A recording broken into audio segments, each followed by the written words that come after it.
waktunya Bu, dan maaf udah mengganggu waktunya.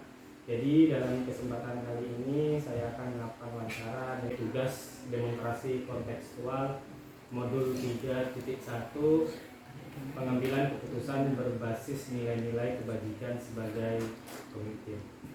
Mungkin untuk pertama Ibu mungkin bisa memperkenalkan diri. Baik, terima kasih Pak Hari.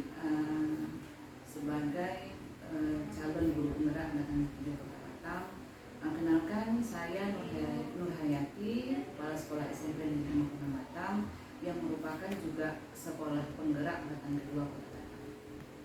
Dalam kesempatan ini saya akan melakukan wawancara mengenai pengambilan keputusan berbasis nilai-nilai kebajikan sebagai pemimpin, di mana Ibu sebagai pemimpin di sekolah ini, tepatnya di SMP Negeri 56 Batam. Bagaimana Ibu dapat mengidentifikasi kasus-kasus yang terjadi di sekolah sebagai dilema etika atau rujukan moral? Oke, saya jawab ya. Yang namanya di setiap satuan pendidikan itu pasti banyak permasalahannya. Betul. Yang paling utama adalah kita harus mengenali kasus itu. Kasus itu kita harus pahami dulu, kemudian kita analisa dulu apa yang mesti kita cari solusinya. Kemudian kita lihat juga memilih apakah itu merupakan kepentingan pribadi. Apakah selama ini ada kasus yang harus Ibu ambil keputusan di mana kasus tersebut memiliki kepentingan yang sama-sama benar atau sama-sama mengandung nilai kebajikan? Baik, kita dulu memang pernah pada tahun 2021-2022 memiliki kasus yang sangat berat, yaitu pada anak siswa kita kelas 9. Kalau dikaji secara aturan, dia memang tidak kita luluskan, ya, karena sudah terkait kepada arah kriminal, ya. Tetapi sekali lagi namanya kita sebagai pendidik bukan hanya sekedar kriminal atas perbuatan anak saja. Kita memang harus berpikir berbasis rasa peduli, atau biasa kita sebut dengan case based thinking. Berdasar itulah saya beserta seluruh majelis guru saya ajak rapat, saya sampaikan. Sebab karena ini kalau kita tidak luluskan dengan kondisi beliau, saya rasa dia langsung putus sekolah. Demikian Pak. Jadi secara tidak langsung ada dua keputusan yang sama-sama benar Ibu ya. Di satu sisi kalau anak tersebut tidak lulus karena sesuai aturan yang berlaku atau prosedur yang berlaku. Kemudian yang kedua, anak tersebut dilulus mengingat anak tersebut sudah di kelas 9 dan juga sebagai rasa peduli kita sebagai pendidik ya. Kemudian kira-kira dalam Ibu mengambil keputusan tersebut, langkah-langkah yang Ibu lakukan seperti apa Ibu? Ya, yang pertama seperti biasa kita selalu mendengar masalah yang muncul, kemudian kita identifikasikan, lalu kita libatkan pihak-pihak tertentu. Mungkin dari awal kita libatkan pihak kesiswaan, wakil kesiswaan yang akan ikut serta di dalam penyelesaian kasus. Kemudian kita lanjutkan dengan mengumpulkan data-data, karena anak yang memiliki masalah itu pasti memiliki data otentik baik dari latar belakang keluarga maupun di dalam kelas dari siswa-siswi atau teman-temannya. Kemudian juga dari data tersebut bisa kita olah kembali untuk melihat jangka pendek dan jangka panjangnya, akan kita cari solusinya bersama, dan sehingga kita akan membuat keputusan yang tidak merugikan si anak. Ya, itu yang paling utama. Jadi kita memang sebagai pendidik membuat anak itu akhlaknya menjadi lebih baik, dan kita pendidik jangan putus asa, harus ekstra sabar, ekstra ikhlas dalam bekerja menuntaskan persoalan anak didik kita. Jadi intinya setiap keputusan itu pada akhirnya harus memihak pada anak ini. Kemudian kira-kira dalam mengambil keputusan yang mengandung nilai kebajikan, apakah selama ini ada tantangan-tantangan yang Ibu alami? Kalau tantangan jelas, bisa dari si anak sendiri dan kemudian bisa juga dari bapak ibu guru. Karena selama ini kita lihat anak yang memang akhlaknya boleh dikatakan tidak baik, kan kita membuat keputusan yang kadang-kadang berpihak pada anak. Bukan berarti kita tidak mendapat tantangan dari beberapa guru. Kalau kita lihat secara sekilas, oh ini anak harus tidak dinaikkan, ini anak harus tidak diluluskan. Tapi kan tidak sampai seperti itu. Jadi kita memang harus mengkaji lagi, Pak. Kemudian dalam mengambil sebuah keputusan yang berbasis dilema ITK, apakah Ibu memiliki jadwal-jadwal tertentu atau langsung diselesaikan di tempat atau dibuat jadwal tertentu untuk menyelesaikan masalah tersebut ketika menemukan masalah? Baik, bisa keduanya Pak. Bisa di saat itu tergantung kondisi masalah.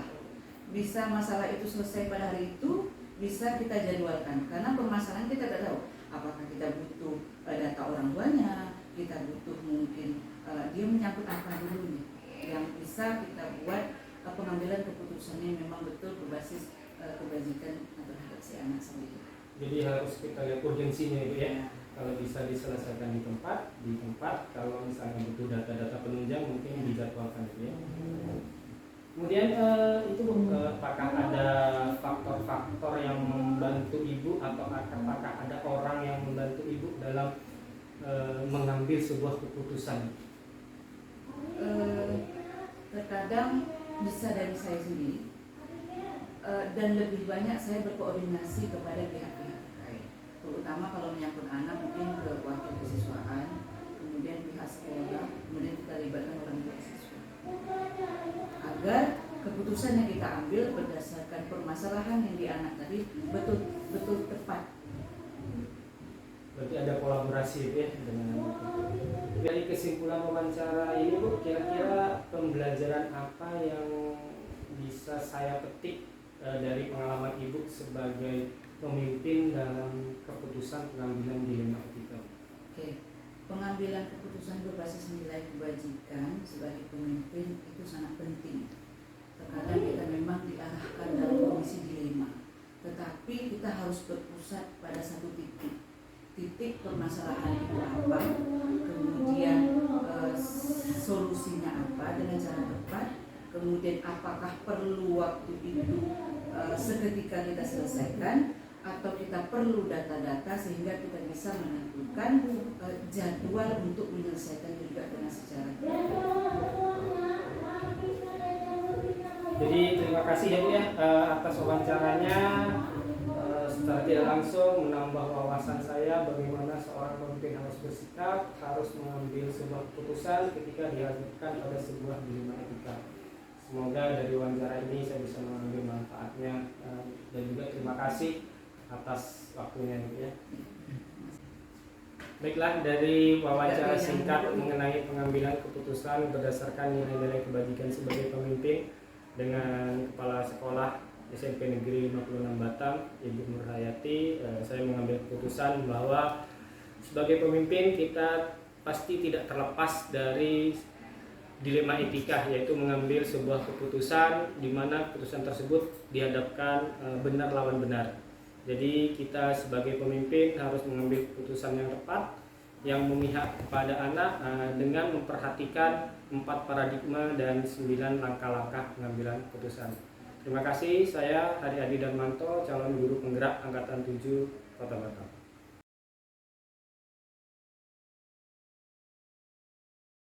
Ya. Selamat pagi Bu Diana. Terima kasih atas waktunya dan maaf udah mengganggu waktu Ibu.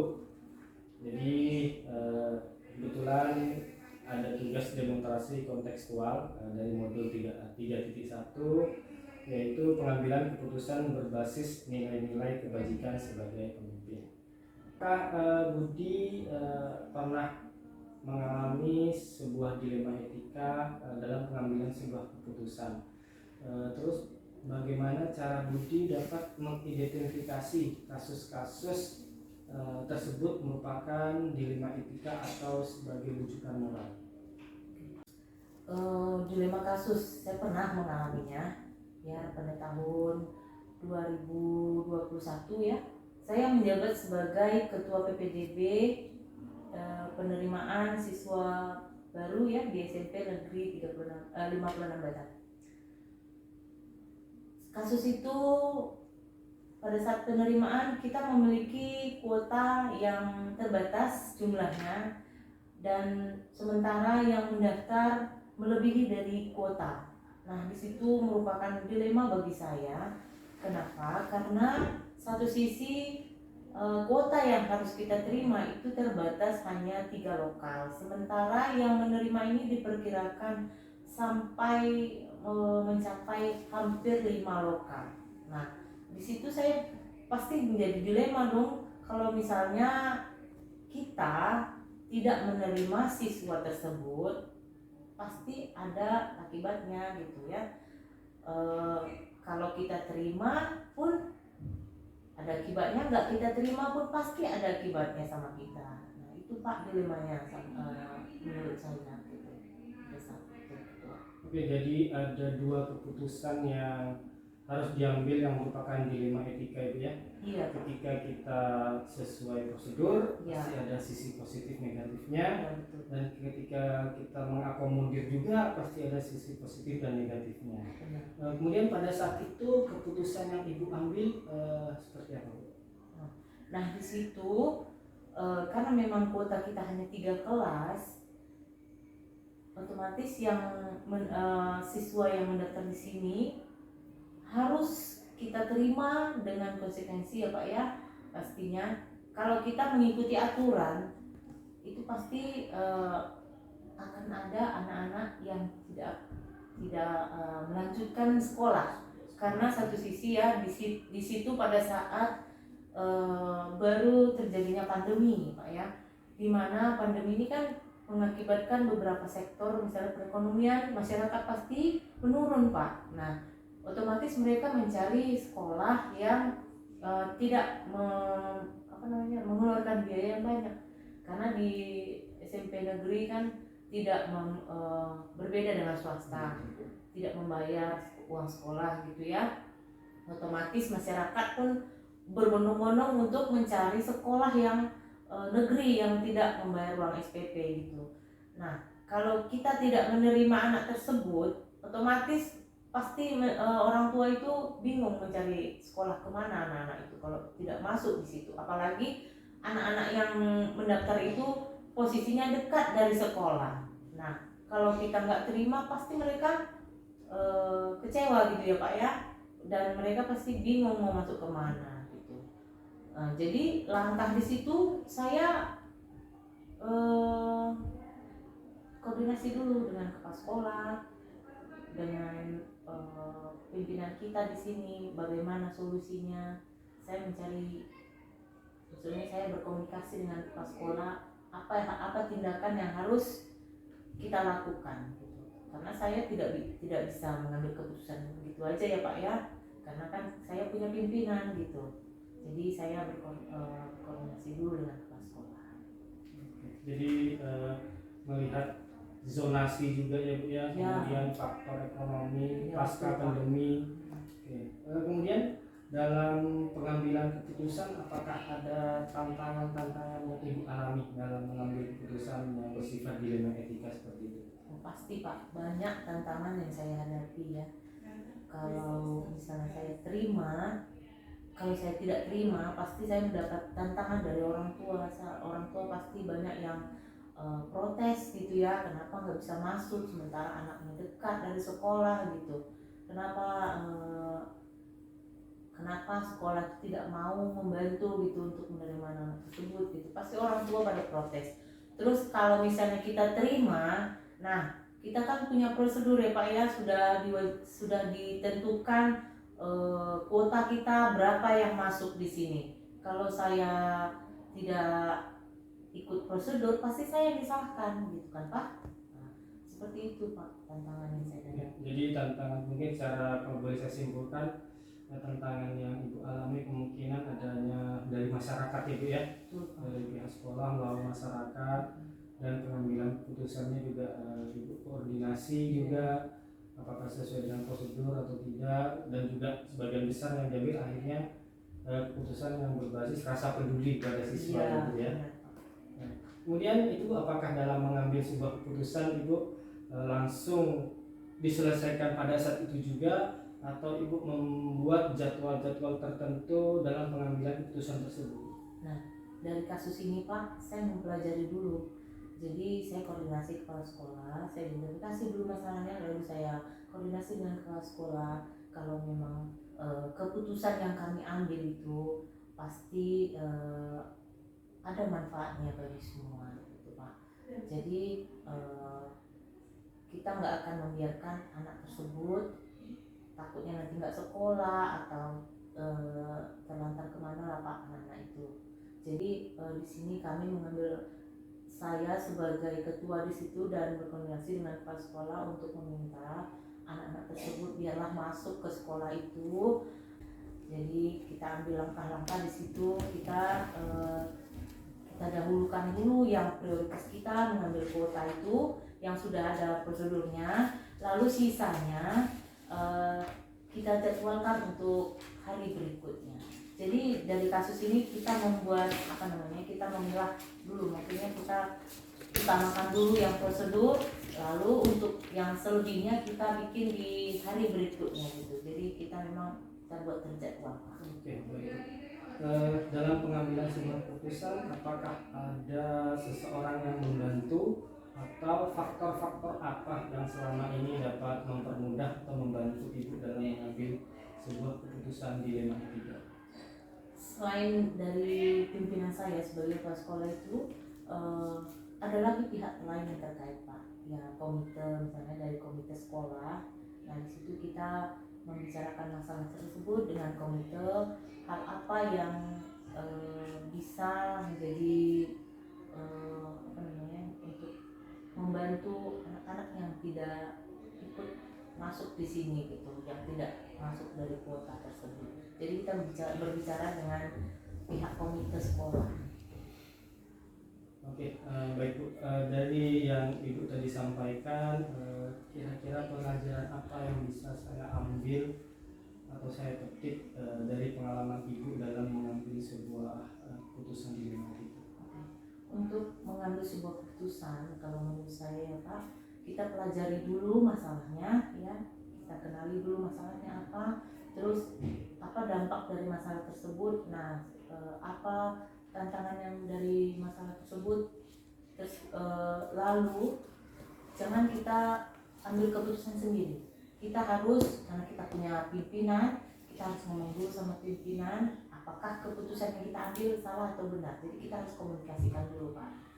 Jadi kita buat yang keputusan kita buat itu benar atau salah, atau ada keputusan lain yang diberikan gitu, ada bantuan gitu dari pimpinan kita. Oke, terima kasih Ibu ya atas wawancaranya. Saya menambah pengetahuan baru, ilmu baru bagi saya bagaimana cara mengambil sebuah keputusan apabila kita dihadapkan pada sebuah dilema etika atau bujukan moral. Terima kasih waktunya Ibu. Maaf sudah mengganggu. Selamat pagi.